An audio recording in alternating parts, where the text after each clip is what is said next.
Well, hey everybody, Mike Griffith here. Hope everybody had a Merry Christmas, is having a Merry Christmas.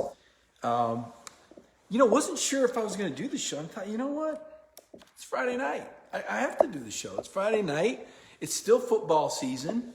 There's still a lot to talk about with Georgia football, SEC football, just things in general. I don't know about you. We got hit with, what was that last night? It wasn't an ice storm. I guess what is the temperature drop below freezing? Everybody's power goes off. Is that how that works down here? Oh, geez, what am I doing? I'm still purple and orange. That's what in the world? How about we just go normal? Here we go. How about that? Yeah, that looks better. I can't do the whole show in purple. I mean, the purple and orange show, that would be pretty. That'd be pretty wild. That's even beyond me. I can't do that. That's too much. But anyway, had a good Christmas today. Went over to some friend's house. They had me over. They know my family's in Tennessee. I'm trying to stay the whole socially distanced, be responsible, be safe, wear my mask in public, all that stuff. So my friends had me over today for a meal. That was really nice. I'll tell you, I've worked in a lot of different markets. Like I said, Mobile, Alabama and Anniston, Alabama. And I was up in Michigan back where I went to high school and college at Michigan State. Obviously Knoxville. I was actually out in Idaho at first.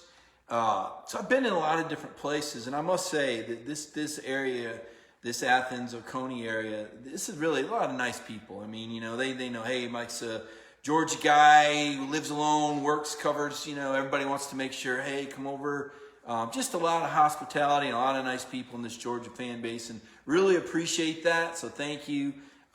It's made it easy to cover Georgia, I can tell you that. And I've told you guys before, one of the reasons I came and took the job was just because I knew Claude Felton, the Hall of Fame, sports information director, and his whole department is just this all-star staff. And of course, Chip Towers is a guy I've known since like 1994, just being on different beats. I think I was covering Alabama then, and he was covering Georgia when I got to know him. And it's a good place. So I guess I just want to start out with that thankfulness and let you know, because not all places are like that. Some places are not. You know that. You folks have lived different places, different parts of the country, different neighborhoods.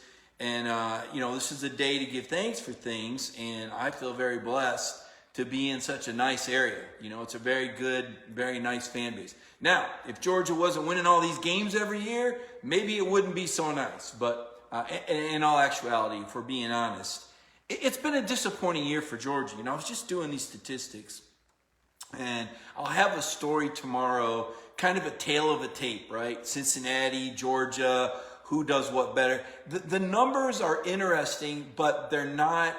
It's not like you can just lock in on these numbers and say, well, this is how it is.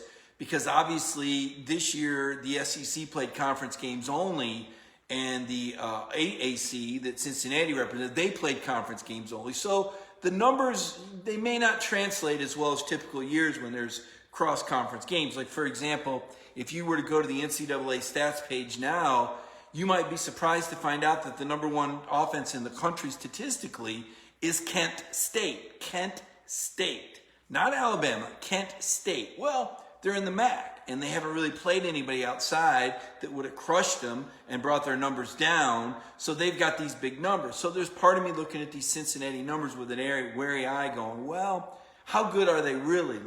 Like I know that Cincinnati is supposed to have one of the top pass efficiency, number 2 pass efficiency defense in the country.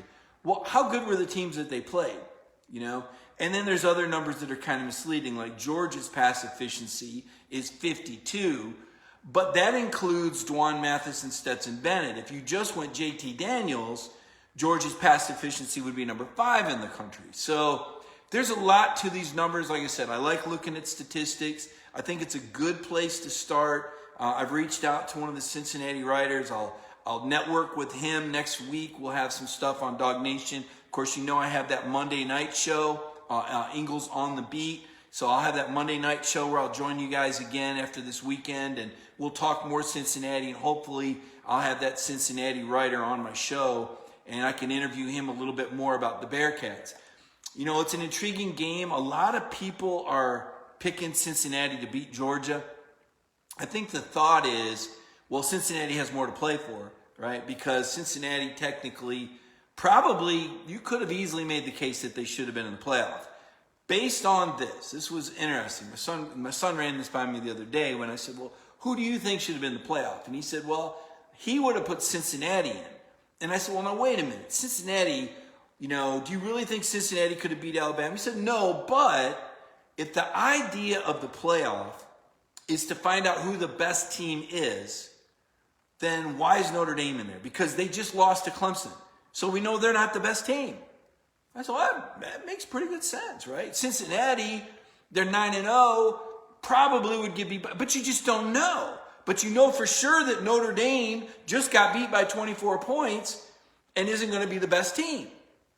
Now, we could have applied that argument a couple years ago to Georgia not getting it, but they lost by a touchdown. It was a very closely contested game against Alabama, and they didn't get in. And the College Football Playoff Committee said, well, protocol, because, hey, Oklahoma won the Big 12, and our protocol when there's a tiebreaker is when we can't really decide, we're going to, well, where this protocol came from, I don't know. I did a story on that today. You might have saw my Christmas wish list story on Dog Nation. It was a bunch of hogwash. It was politics. But where was that protocol this year? Why did Notre Dame, which lost in the ACC championship game, get in, but an undefeated Cincinnati team that won their conference didn't? When 2 years ago, they claimed they pushed Georgia out and put Oklahoma in because Oklahoma won their conference in Georgia. So that's what I'm saying. It changes every year. It's as Kirby Smart said, they're going to use different criteria every year, and it continues to happen. And I think we're all kind of at the end of our rope with that. So one of my wish list things was a new playoff system, because I'm just, the whole concept of having sitting ADs just kind of drives me nuts. So anyway, one of the other things I found out doing these statistics, and I guess I didn't really notice in season, Georgia ranks last in the nation in a defensive category. They're the worst in the country in one specific defensive category, and it's red zone defense. Out of 127 programs, nobody has been worse than Georgia. There's one other program that's allowed every team to score when they've gotten in the red zone, and that's Colorado State. Georgia and Colorado State are the only two programs in the entire country that have not gotten one scoreless stop in the red zone. That's not good. That's not good. So I think Georgia's defense has had a really bad year. And the legacy of this Georgia defense is a huge letdown. It just is. Last year, that Georgia defense was so feisty. Those guys, as bad as that offense became with the receiver rotation and poor Jake Fromm trying to throw to guys running the wrong routes and the ball bouncing off their hands, they still finished in the top 5 on the strength of that great defense last year that was number 1 against the run, number 1 in scoring defense, I think number 3 in total defense and number 8 in pass efficiency defense. And they brought back like 8 of 11 guys, and we're all going, oh yeah, this is going to be the best defense ever. And it's not. It's not. It's been disappointing. Even when they had all their guys against Alabama, they got torched. They gave up 564 yards. They played Florida with some guys out, but still 571 yards. Now, granted, they shut Florida out of the end zone in the second half, but still. And now, I guess the opt-out thing, that's what kind of makes the opt-out thing disappointing for me as someone that's covered the team, is because you wanted to see this defense have that last great outing together. You wanted to see Richard LeCounte play that one last time with his teammates, right? You wanted to see Azeez Ojulari coming off the edge one more time. And you're not going to see it. And you didn't know that the last time you were going to see him was Missouri. We also, Vanderbilt. And then Vanderbilt canceled out. And now guys are opting out of the game. And, hey, it's up to them to do what they want. I will say this. I do an SEC network show every Wednesday on Sirius XM Radio with Jacob Hester and Chris Doring. Or I guess Aaron Murray was on there last week and co-hosting it. And the thing Jacob Hester tells me, and Jacob Hester, of course, played at LSU and then went on to the NFL. And he said, Mike, if I could go back in any uniform and play one more quarter at any level, it would be at LSU. And part of you just wonders, are these guys going to regret not having that last game together? You know, some of them, they're going to go on to the NFL, and some of them are going to try to go on the NFL and won't play again. That's the thing I look at, and I think of some of these guys that left early. You know, what if Jake Fromm had come back for another? He went 5th round. Jeff Santel's got a great interview with Jake up right now on YouTube, by the way. You can check that out later and go to our page. But what if Jake comes back, right? Does he improve his draft stock? And there's people that say, well, what if you get hurt? But, you know, that's kind of what insurance is for, right? And for that matter, then, should they have just quit the season after they lost to Florida because they were out of the playoffs? So that's kind of to me, that's kind of an argument that everybody's got their own opinion. You know, the whole team concept means some more to other people that say, hey, you know, it's everybody's in. Well, it is. It's their choice if they go pro or not, and it's other people's choice if they like it or not. Some people, they're going to hold it against them, and that's their right to. Some people aren't going to hold it against them, and that's their right to, right? You know, this is the great thing about America. We can all have opinions, and nobody is necessarily right. Maybe if that guy came back, he would have got hurt. But then again, maybe if he came back, he would have had a really big game and improved his draft stock. But is it something you remember if a guy doesn't play in a bowl game? I think it is. I think a lot of people were disappointed that DeAndre Baker didn't play in a bowl game 2 years ago. That kind of started it, right? Last year, maybe it wasn't as big a deal because they won. You say, oh, that's okay they didn't play because other guys stepped in and other guys emerged and Georgia won. But now you're playing Cincinnati in Atlanta, and the nation's going to be watching. And Georgia's got a top 10 season on the line. Is Georgia a top 10 team? Yes or no? Check yes, check no. Win the game, yes. Lose the game, no. You lose to Cincinnati, and you're a part of Cincinnati history because they're going to put that score up. They're going to take that Georgia Bulldog head and put it on the wall and say, we beat Georgia, and we deserved a piece of that national championship. That's what Cincinnati is going to do if they beat Georgia. I don't think they'll beat Georgia. And the reason why is because I think Georgia's offense right now is playing as good as any offense not named Alabama. Okay? I would say Florida, but Kyle Pitts isn't playing. And without Kyle Pitts, Florida's very beatable. LSU showed you that. And I think that LSU game really was damaging in more ways than one. One, as close as Florida played Alabama, had they beaten LSU, I think Florida could have been the team that got in the playoff ahead of Notre Dame, even with 2 losses. I really do. It would have been close. I also think it hurt Kyle Trask's Heisman campaign. Now, I had to turn in my vote, and I can just tell you this was the hardest vote that I have ever had. I mean, usually there's 1 or 2 guys that just jump. Like last year, for example, Trevor Lawrence and Joe Burrow just jumped above everybody. And it was just, you were voting for one or the other, and it was just that simple. This year, it's not that simple. Every guy's got a good case. You know, I look at, I look at Trevor Lawrence as kind of the career guy, led his team to the ACC championship, can run or throw. You look at Mac Jones, he's got the highest efficiency rating in the country. You look at Kyle Trask, he's got the most number of touchdown passes. You look at Devontae Smith and what he did as a receiver is unprecedented, made a lot of plays. You look at Najee Harris, I think his 5-touchdown performance was the difference in the SEC title game. I believe he's the single-season touchdown records holder. So, you looked at those 5 guys, and they all had a case. You can even Ian Book at Notre Dame going into last week had he not lost to Clemson. I think he was in the running. You look at the BYU quarterback. This was my only complaint. And I can't reveal my vote, by the way. Not allowed to reveal the vote until after the announcement of who wins the Heisman Trophy. And that'll be like January 5th or 6th. They announced the finalists. If you didn't see it, the 4 finalists are Kyle Trask, Trevor Lawrence, Mac Jones, and Devontae Smith. And then I think Najee was number 5, and I forget who number 6 was. Pitts was 10th, I know that. The Zach Wilson BYU guy was in there. The running back from Iowa State was in there. Missing one other guy that was one of those next 5. But anyway, I can't reveal my vote. So, but it was very close, and I can see this thing going.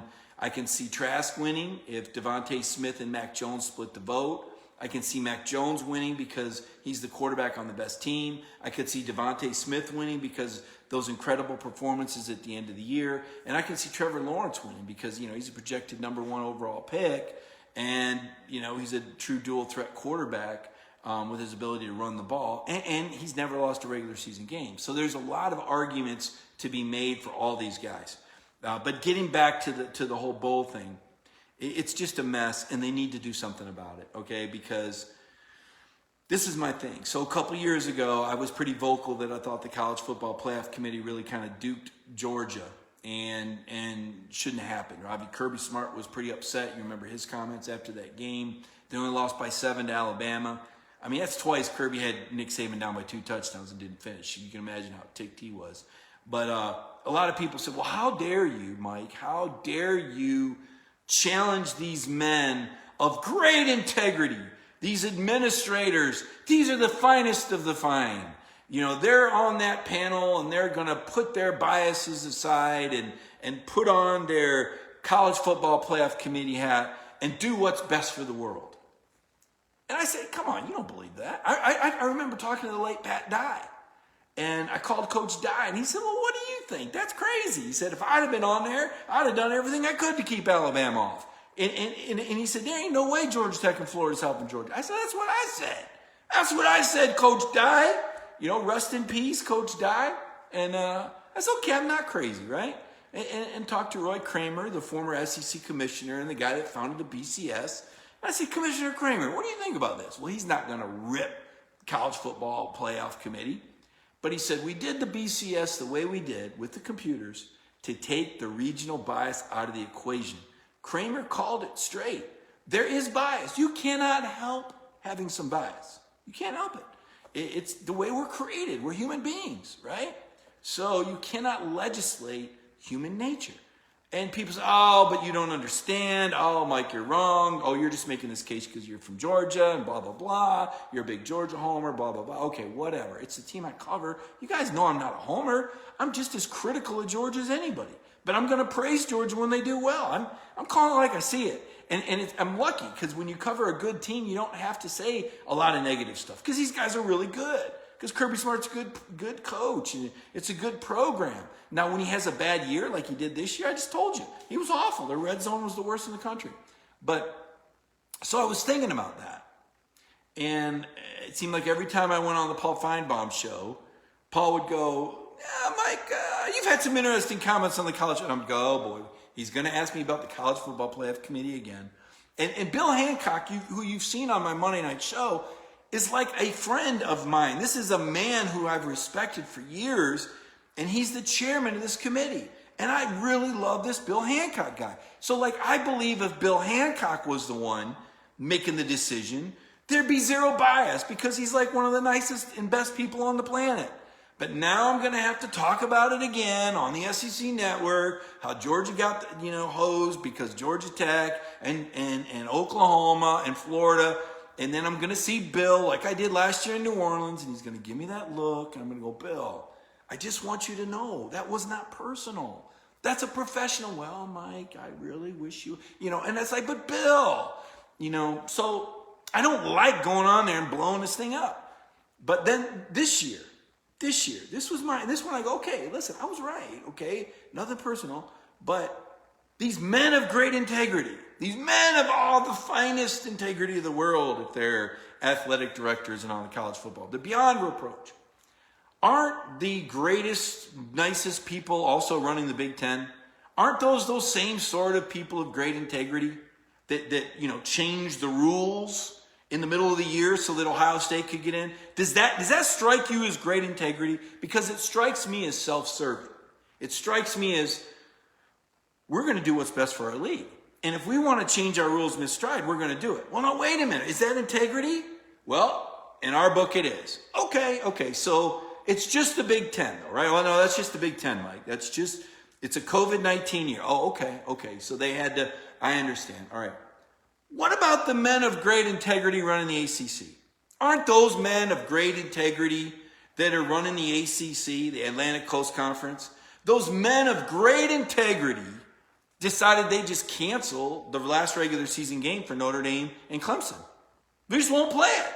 I know it's on the schedule, but we're just not going to play it. Just in case. Just in case what? One of them loses? Just in case what? One of them gets some injuries? Because look what happened to Florida. Florida had to play that game, LSU. They lost. So the men of great integrity of the ACC, they changed their rules too. They said, you know what? We're not even going to play this last regular season game for these two schools. We're going to change our rules midstream to help our teams. And the SEC said, aha, look at you, Big Ten. Look at you, ACC. We're the SEC. We're the men of great integrity. No. You're just smarter than the other ones. The SEC took care of their business on the front end of the season. And I will say this. When the SEC blew up the schedule, here's assigned 8-game schedule you're supposed to play. We didn't know COVID-19 was coming. What should have happened was, here's the schedule we're supposed to play. We're going to play it. And then here's the next 2 games on the rotation that you were going to have to play in 2021 and 2022.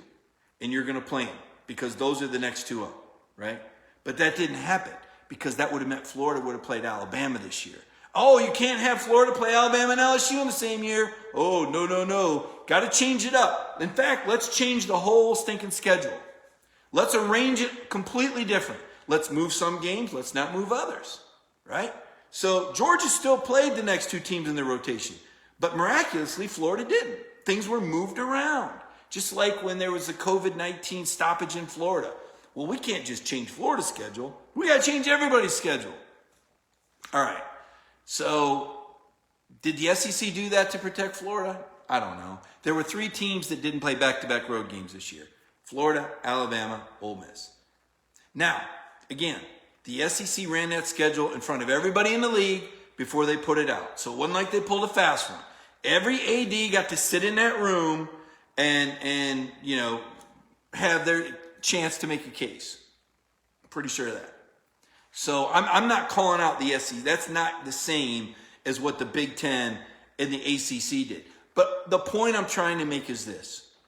If you don't think that administrators and athletic directors and coaches and players and me and you and Mason the Bulldog and everybody is going to do what's in their own best interest, you're kidding yourself. You're kidding yourself. It's human nature, folks. People are going to take care of number one first. That's the way this planet works. We're human beings. We have this survival instinct to take care of ourselves and our family first. That's how we survive, right? I mean, so why would we think that the College Football Playoff Committee would have these human beings that are like, you know what, this isn't good for my program, but let's do this anyway. Oh yeah, I really believe Georgia Tech is going to help Georgia out. I really believe that. Yeah, and so's Florida while we're at it. I mean, come on, it is what it is. So I wrote about that today. I had to write about that today. So that's not all. Okay, so I'm writing this column and I'm like, this is kind of a bummer. I know that everybody's ready. I know that a lot of people are ready for the season to be over with. I know players are opting out. Some teams are opting out. South Carolina just opted out of a bowl game. I want to say something about that. That Mike, apparently there was some, they don't want to play for Mike Bobo, they do want to. You know what? This is why I've got a problem with guys taking a head coaching job and not taking the job. I know Kirby finished with Alabama. I know Jeremy Pruitt finished with Alabama. Bet he wishes he would have had those 2 weeks now to recruit that first year. But Shane Beamer's coaching tight ends. And I like Shane Beamer. I'm a Shane Beamer guy. But do you really need to stay at Oklahoma and coach the tight ends? Why wouldn't you just go to South Carolina and get with your guys now? It seems like the thing to do to me. Do you think South Carolina would have, the players would have voted not to go to a game if their new head coach was there? Heck no. They would have wanted to play for this guy. And it would have been an opportunity for Shane to kind of evaluate what he has in this Gasparilla Bowl. Now, as it turned out, I don't know, did UAB ever find an opponent for that game? Last time I checked, it was just canceled, right? Anyway, so coaches not taking the job when they take the job. That's kind of on my little list of, I don't like that. I think when you take the job, you go. You take the job. You just do it. Unless they really need you, right? Somehow I think Oklahoma would be okay without their tight ends coach against Florida. Maybe not. Or maybe you just don't want to go to that game because I want to start fresh. I don't want to play this game end of the year. I don't know. Let's see. So anyway, I was thinking to myself, this is a bummer. It's a real bummer. We're coming down to the end of the season. I'm eager as heck for the Georgia game against Cincinnati. I think it's going to be a fun game. I think you're going to see some young guys step up. I think JT Daniels and that pass attack. Cincinnati's supposedly the best pass attack they've played all year, or pass defense they've played all year. So let's see how good they are. They got a week of practice for this game. They haven't played in a month. So they're going to be ready to play. But I'll tell you what else. And this is a tough sell. This is a tough sell. I don't want you Georgia people to jump on me here because you usually do. You usually do. When I bring up the round ball, a lot of Georgia fans, that's it. You're talking basketball. I'm out of here. I hate it. I don't want to talk Georgia basketball. I'm leaving the room. I hate you, Mike. I'll see you next September. Don't do that. Don't do that. Because, listen, and I'm not trying to sell you Tom Crean and Georgia at 7-0 right now. Yes, that's their best start since 1982. But I don't know how good Georgia basketball really is until they play somebody really good. Now, they beat Cincinnati. Cincinnati's actually pretty good. Cincinnati's that's a legit basketball team. Cincinnati played Tennessee pretty close, and Georgia beat them worse. But anyway, we'll find out about Georgia. They'll play Mississippi State on December 30th. So I'm eager to see if this new cast of characters, they got 8 new guys, and I'm eager to see what they do. Are they going to be this? They're going to be 13th in the league again? If they are, then you can yell at me and pour water over my head and say don't ever talk about them again. But right now they're 7-0, so a little bit of excitement. But Ant-Man, I'm gonna watch Ant-Man. I'm gonna do it. I haven't watched the NBA in a long, long time. But Anthony Edwards is a player that I like. I liked the way he acted at the University of Georgia. I liked the way he represented himself. And he got off to a good start the other night. Now, the Timberwolves have been a struggling franchise. There's no reason at all for anybody in Georgia to care about Minnesota Timberwolves except Anthony Edwards. This is one of your own. It's a kid out of Atlanta that played at Georgia for a year. He's got a great story. When he got drafted, you see he had the painting of his late mom and his late grandma next to him. I mean, he's just the nicest kid. I'll tell you a story. I was doing a story at the start of the COVID-19, and it never made it to print. But I was interviewing a track athlete, and I forget her name. I'm embarrassed to say it, but her name escapes me right now. But she was one of the very fabulous track. Georgia has one of the top track programs in the country. You don't know that because it doesn't get a lot of coverage, and their facilities are not very good. But they still have one of the most amazing track programs in the country. So anyway, I was interviewing this female track athlete, sensational, and I said, "Hey, do you ever run across any of these, football players at the they got like a learning center there, right? The tutorial. Oh yeah, all the time." And I said, what are they like? What are these guys like? Well, some of the football players act like they're really a big deal, and then you find out they're guys that don't even start. And I said, yeah, that sounds kind of typical. Usually the guys that run their mouths the most are the ones that really haven't done anything. She said, do you know who the nicest guy is that I've met though? That everybody loves? I said, who? She said, Anthony Edwards. I said, Anthony Edwards? I said, he's about to become a first-round pick. I mean, Anthony Edwards just signed a $40 million deal, folks, okay? She said, oh, yeah, you wouldn't even know he was an athlete. You wouldn't even know what sport he played. He doesn't talk about himself. He's just a nice guy. And I was doing a story on Anthony Edwards the other night to write about his debut with the Timberwolves. He played 25 minutes, came off the bench, 15 points, 4 rebounds, 4 assists, number 1 overall pick. The guy's got a 4-year, $43 million contract. I want you to think about something. I was back researching, and I found the headline where Anthony Edwards said that he was going to play in the NIT with Georgia if the team made it. Now think about this. Anthony Ant-Man Edwards was on the verge of a 4-year, $43 million guaranteed contract, and he was willing to put himself at risk in playing the NIT? So when I hear about, these Georgia football players, they can't possibly go on the field. They're risking everything. I'm like, wait a minute. Not everybody thinks that way. Anthony Edwards said, I'm going to finish the season with my team. He was on the verge of a $43 million contract, folks. And the guy was committed to playing in the National Invitation Tournament with Georgia. And yet we act like if some of the Georgia players that could be picked in the second or third round don't play in the Peach Bowl. Oh, well, I understand it. Oh, completely. You know what? I understand it for some of them. And some of them I go, what? You may not even get drafted. There's a couple of these guys. I go, what are you doing? Like I don't want to call them out. I don't want to embarrass them. But okay, you know, if Azeez Ojulari opts out, he's projected to go in the first half of the first round. Absolutely, opt out. But Richard LeCounte? Now, I don't know Richard's health, but if Richard isn't 100%, okay.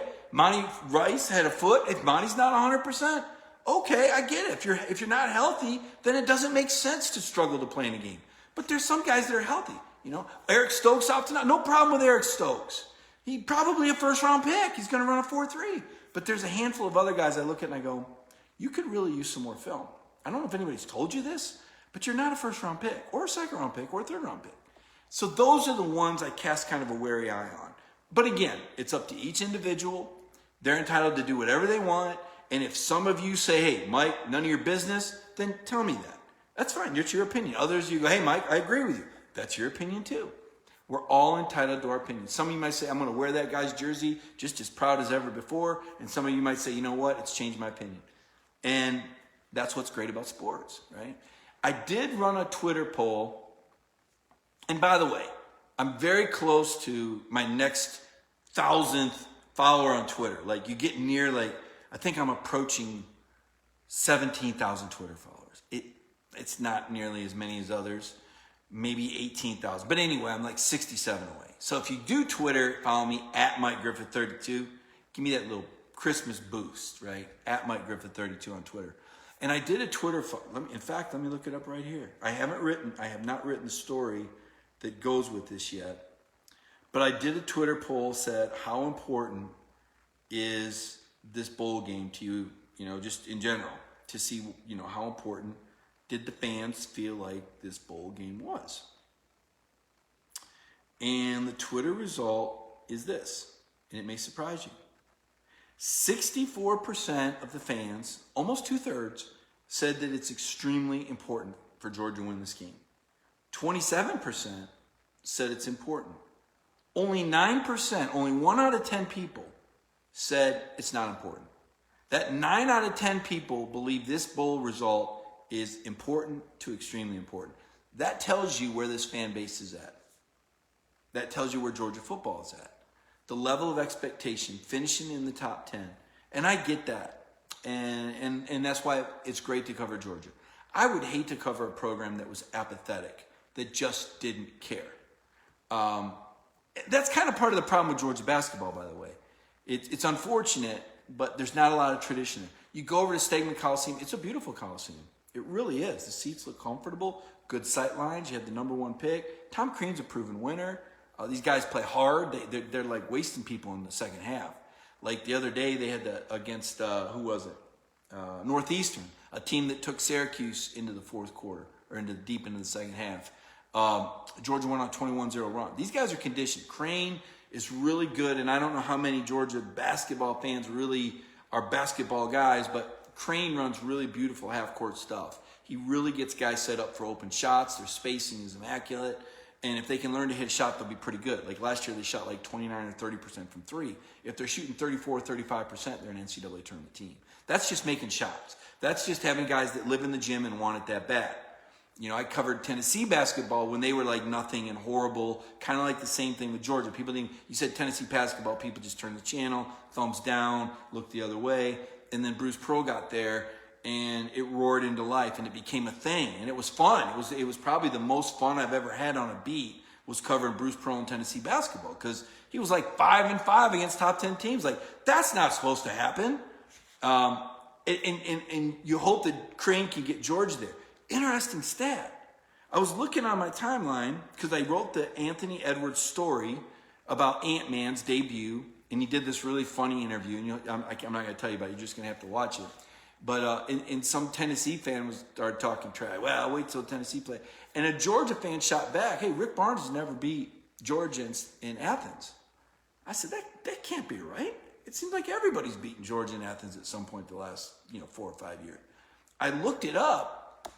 Not only did Rick Barnes never beat Georgia in Athens, but neither did Conzo Martin or that other guy they had for a year. Gosh, I forget his name now. Donnie Tyndall. He didn't beat him either. You got to go back to Bruce Pearl to find a Tennessee basketball team that beat Georgia in Athens. And they're playing in Athens every year. I was like, that's a pretty miraculous statistic because I think Rick Barnes is like 500 against Kentucky.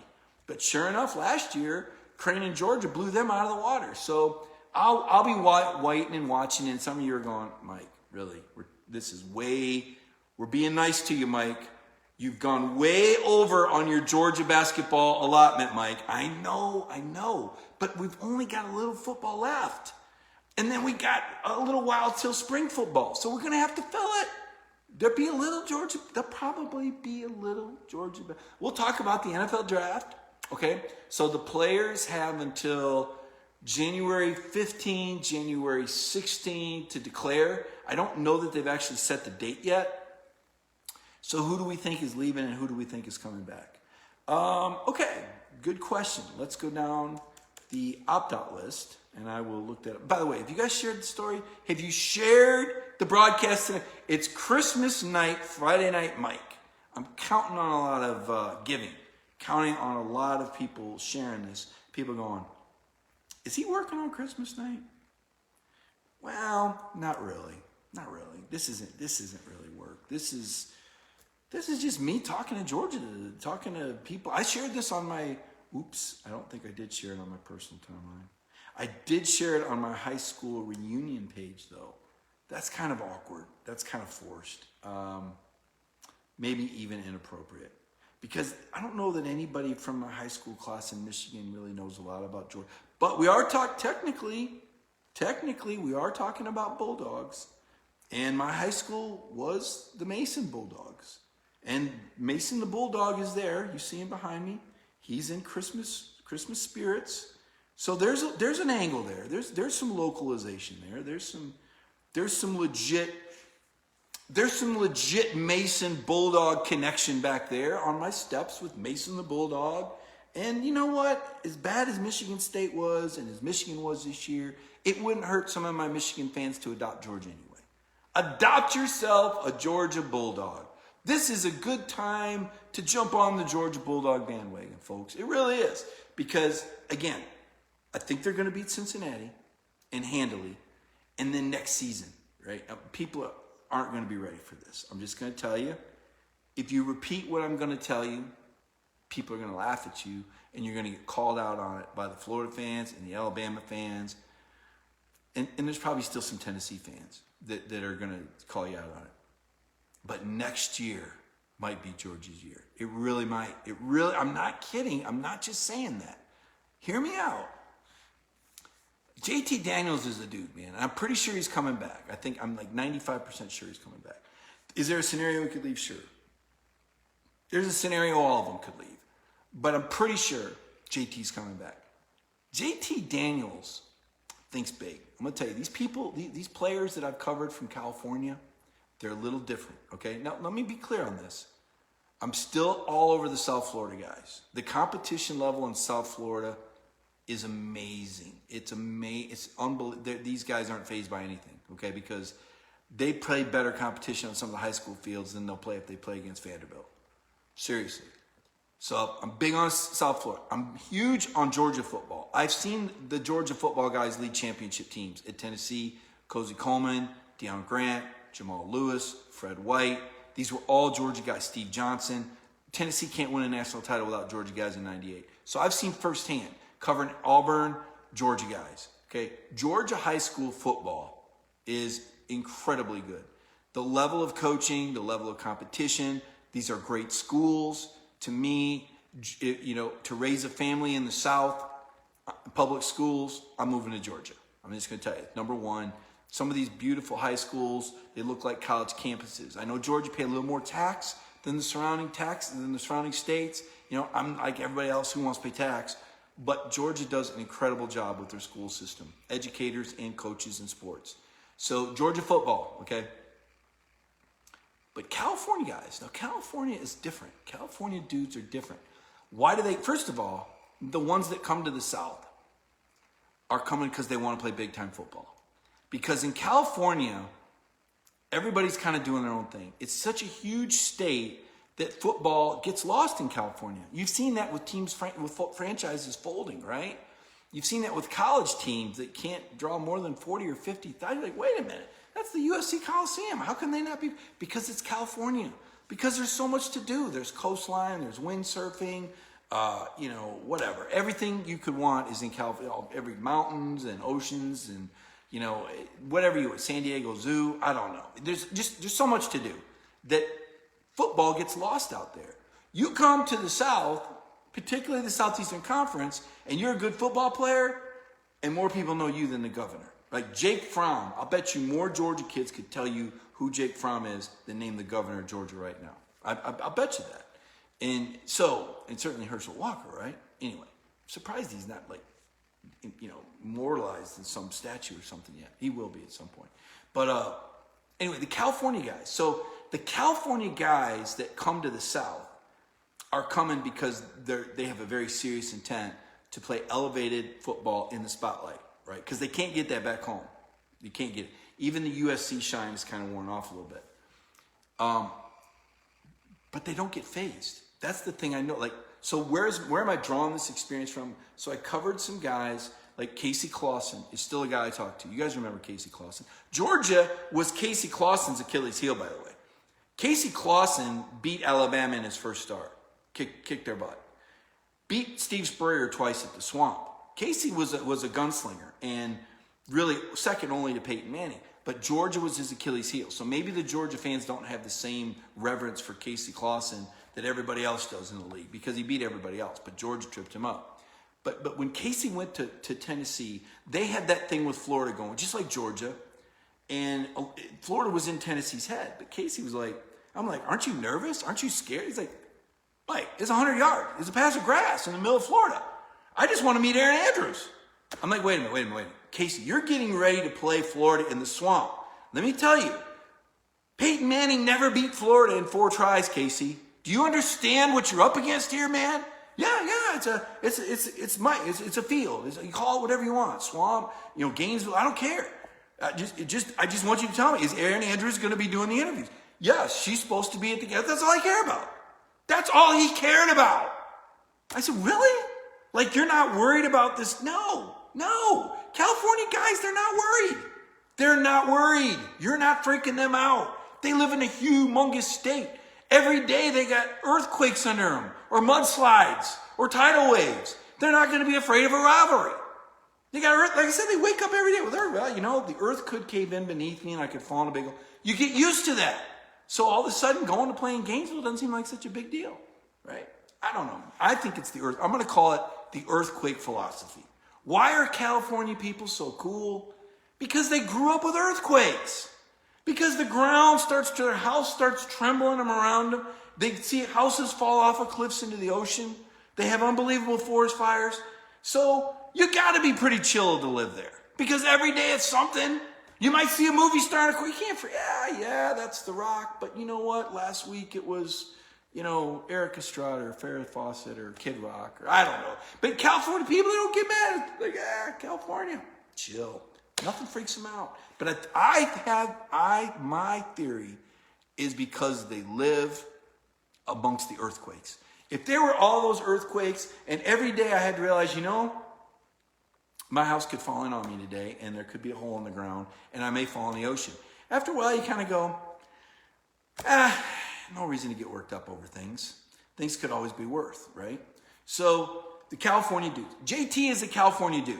All right, now he's got parents kind of with some Midwestern background. So he's very grounded, but he grew up in California and he's not freaked out by anything. You guys saw this. Like my favorite, and I think I've said this before, my favorite JT Daniels moment. I've already got a favorite moment. What game was it? It was Mississippi State. Clutch moment of the game. You guys remember this? He's driving down the field. First down pass into the end zone. Kieris Jackson drops a touchdown pass. You're going, second down. Threads this. Remember the second down play where he spins away and he makes these moves and he throws this bullet between 2 defenders to George Pickens, and Pickens drops a touchdown pass. And you go, oh, right? And then third down, something happens and there's a completion, but there's a holding call on your right tackle, Warren McClendon, and you're going, like these are 3 plays in a row. You're like, oh, this is a backbreaker. If Georgia loses this game, we're going to remember the Kieras drop. And then we're going to remember the George drop. And then we're going to remember the Warren McClendon penalty.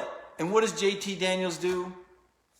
He bends over and ties his shoes. He stands back up and looks like, yeah, whatever, right? So 2 guys have dropped touchdown passes, and this guy had a holding penalty. Big deal. What's the play call? Give me the next play. And I went, this guy is really cool. This guy. And then later that week, Casey Clausen called me. Because Casey calls me right now. Mike, what's going on? Hey, what do you think? I'm like, it's good to talk to you. Casey, there's this guy at Georgia now, JT. He goes, I know all about him. They're right down the road because Casey coaches high school. And everybody knows about Mater Dei out there. They know about Mater Dei High School. I know all about him. I say, this guy has got some stones as big as yours. He goes out there in his first game, and even though Kirby Smart didn't say anything about it, you've just got to wonder what Kirby was thinking in that first game when JT's going whoosh, whoosh, throwing those 30 and 40 and 60, and Kirby's going, what the hell is he doing, right? Kirby's like, wait a minute. Is that the play call? Was that really the read for JT Daniels to complete like 5 passes longer than 40 yards in the first game? I don't think so. And Kirby's probably going, all right, we're going to talk about this after the game. But it's working, right? And he did talk about it after the game. He said, well, he's got to make some better decisions. So you got to know that Kirby's just standing there watching, how many bounds is this kid going to throw in the first game? And I said, that's a California quarterback. 3rd and 1, he doesn't care. You single coverage guy, he's going to audible throw a fade. JT Daniels is going for the end zone, folks. He don't care. And if it's guy's got ice in his veins. This guy's different. And I think over the last 3 games, and I can't speak for Kirby. I never would ever speak for Kirby. Because when I do that, he slaps me down at the next press conference with some ridiculous answer to try and make me look bad. That's what coaches do when they get mad at you. And so I'm not speaking for Kirby. But I believe after 3 games, Kirby Smart sleeps a little bit better with JT. Now, he knows a little bit more what this guy's all about. He's going to learn a lot more about him in the offseason. Todd Monken is like clicking his heels. Now do you see why we got this guy, Kirby? Now do you see why we got this guy?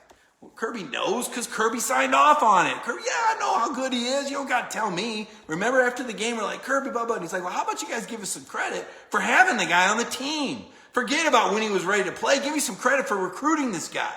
Yes, give Kirby credit for that. That was a good move. It was, at the time you wondered, oh my gosh, Jamie Newman just left, Well, here's the deal. They wouldn't have got him if Jamie Newman was going to be that good anyway in this offense. Jamie Newman was not going to run the offense that you're fixing to see next year. One other thought. I know there's a lot of what if. What if JT Daniels had played earlier? What if this? What if that? Well, if he played earlier and he beat in Florida and he'd gotten into the SEC title game, I don't know that he comes back for another year. I don't know that he comes back. JT Daniels left high school a year early. I don't know if you know that. Most of you may know that. Some of you may not. The guy didn't play his senior year of high school. He left high school, not midterm, an entire year early because, in part, he won the high school national championship as a junior. There's nothing left to do. Once you win a high school national championship and you got the USC scholarship waiting on you, I'm out of here. So if JT had done this magical thing and beaten Florida and played out, I don't think we'd be talking about him coming back. So the glass is half full from the perspective of, think about it like that. Now, you've got to trust your head coach, and you've seen the Daniels family tell you, if Kirby said he wasn't ready to play, he wasn't ready to play. So that ship's kind of sailed. I think that conversation's been worn out. It'll probably come up with some of the national media. They always come out at the end of the year. Hey, JT Daniels, tell us about transferring from Southern Cal. Yeah, we wrote that story back in August, right? But you weren't watching Georgia back then, and you've kind of fallen asleep because the SEC put all these crummy games at the end of the schedule. So you weren't paying close attention when they played Mississippi State. You weren't paying close attention when they played South Carolina, and you weren't paying close attention when they played Missouri, because you still think that they're just a power run team, and you really don't know how good JT Daniels is. Now, the Georgia fans do. And he's going to be even better next year, because he's going to have a whole off season to work with George Pickens and Jermaine Burton, and Dominic Blaylock will be back. Darnell Washington, keep an eye on him, could be huge next year. James Cook, is he coming back? I think he is. I think he's leaning, right? Kenny McIntosh? Kenny's next level. You've seen some of the cuts Kenny's made. He creates things, like he's thinking three-dimensional. Kenny's got some skills. Kendall Milton, another California guy, who I doubted. I'm going to be honest. I doubted Kendall on the front end because he was from Northern California. I said, Fresno? Do they play good football in Fresno? I don't know anything about Fresno. Well, let me tell you, I know enough about Kendall Milton now to tell you I am sold on Kendall Milton being a big-time running back. So you've got guys in a loaded backfield. You return some good players up front. And this year's offensive line was a little down. I'm going to write about that in the next couple of days. But they're going to be really good next year.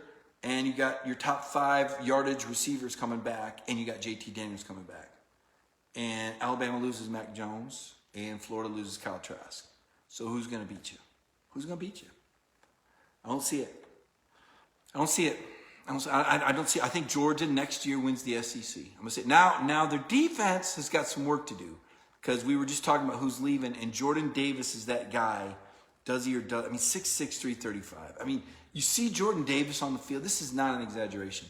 Having Jordan at nose tackle is almost like having 2 guys there. He's that big and that dynamic. This guy's unbelievable. Now, he's not ranked in the top 10 of Mel Kiper's interior defensive linemen. I can tell you that the guy would probably be in the top 5 or 6. But is that good enough for him? Does he want that guaranteed money that the first rounders have? See, that's what Kirby tells him. Like, okay, look, you can go now and be a second or third rounder, but the real money you make is if you're a first rounder and in your second contract. Well, for some guys, that gamble's worth it. And some guys are not. Like, Coach, I'm out, right? And some are like, yeah, I'll do another year. And it just kind of depends. But I think now more than ever, with online classes, that guys will be more inclined to come back another year if they can become a first rounder. At least I think they should be more inclined. Because I think part of the reason a lot of them leave is because Georgia has a really tough policy on their athletes. I mean, like Georgia really, what the old saying is, Georgia, wants them to be Vanderbilt Monday through Friday and Alabama on Saturday. Like they really lean on their guys harder than other schools academically. But I think the online facet makes it a little bit easier for a kid to manage his time, and it's not quite as grueling as when they had to be sitting in all these classes. So anyway, what do we got here? All right. Lauren Harlow. I just want to say, Lauren, I don't know how this top fan thing works. I don't have any control over this, so I'm not sure. Oh, Matt Talley's in the room. Matt is one of my favorite commenters, and the sarcasm is dripping off his post that I'm already elevating JT Daniels ahead of Stetson Bennett IV. Matt, your sarcasm and your humor is not lost on me. I think you're funny. Kirby Smart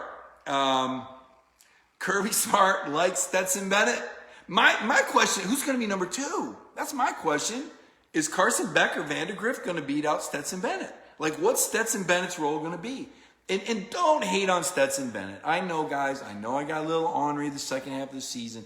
I just got tired of the head coach trying to shove him down everybody's throat. It's not him. Everybody else has got to get better. What? Stop it. No, he's supposed to make everybody better. Stop it. So I got a little ornery, and I was probably a little more critical than I should have been. Sorry, didn't want to hurt any feelings. But the reality of it is Stetson Bennett came in and got it done against Arkansas and Auburn and Tennessee, and he was beating Alabama 24-20 at halftime. Remember that, right? Remember that he was winning 24-20. That says something. Like, that's how close Georgia is. Georgia was beating Alabama in Tuscaloosa with the 4th-string former walk-on quarterback. This Alabama, this dynamic Alabama, this seemingly unbeatable Alabama, although I don't know, Florida, made him look pretty human. And there's a part of me now, it's like, could Trevor Lawrence?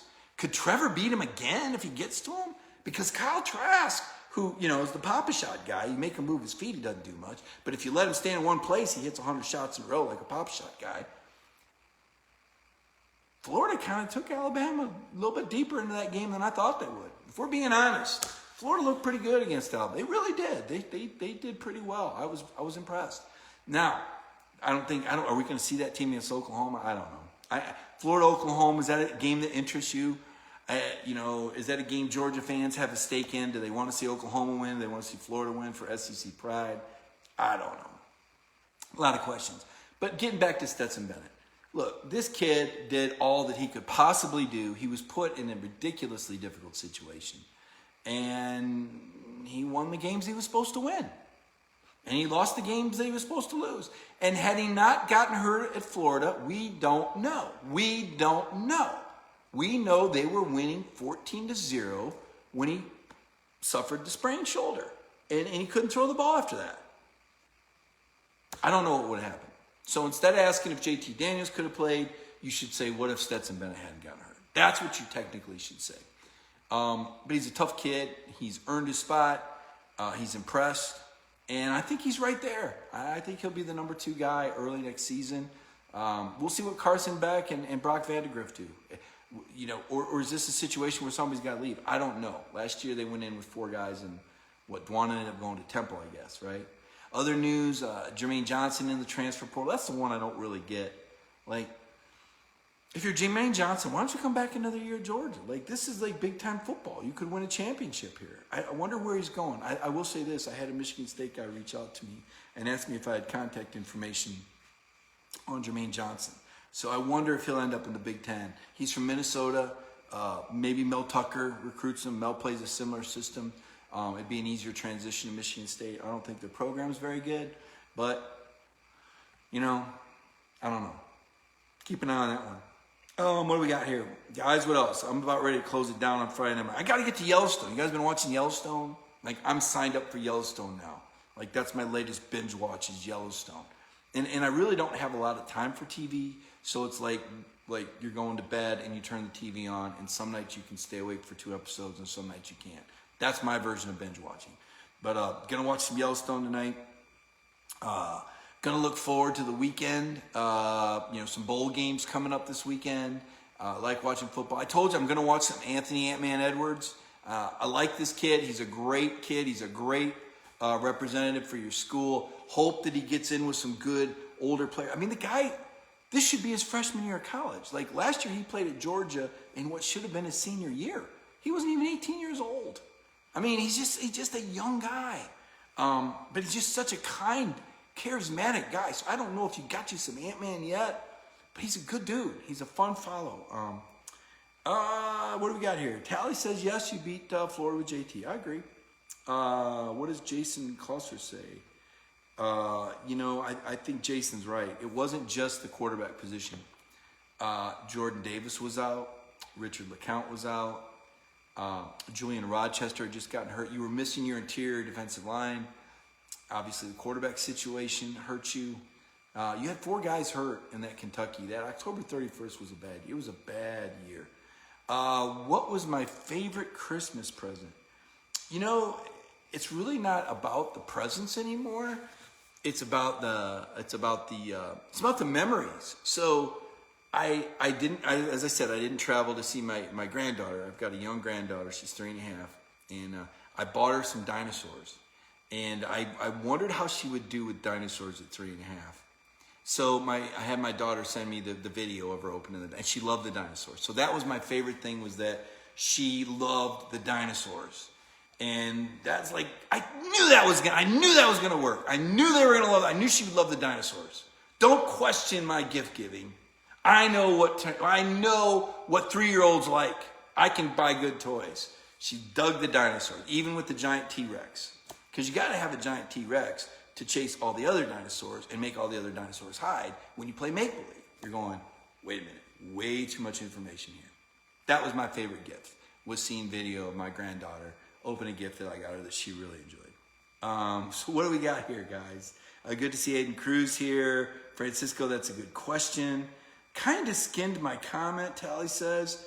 Yeah, because that's what we do. Like, it's still Friday Night Mike. It's not Friday Night Matt. But you play a very large role. Consider yourself the Ed McMahon of the comments section.